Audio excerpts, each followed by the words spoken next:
कतिजनालाई छैन साम्ची कस्तो छ थाहा छैन, थाहा भएन भने चाहिँ यहाँ यही मार्फत हेर्नु होला। यस्तो भएको छ अहिले चाहिँ चेन्जेस। पहिला कस्तो थियो भन्ने त अब थाहा भएन हो।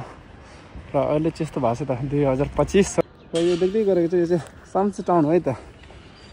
यदि तपाईँहरू यो ठाउँबाट हुनुहुन्छ भने कमेन्ट गरिदिनु होला। र यो चाहिँ पिपलको रुख रहेछ, यो बर जस्तो लाग्यो हो। यहाँ यस्तो छ है त, राम्रो छ हेर्नुहोस् है त। छेउ जम्मै टाउन छ भने बिचमा चाहिँ स्पेस रहेछ नि त, अनि स्पेसमै बनाएको छ, एकदम दामी गरेर बनाएको छ हो।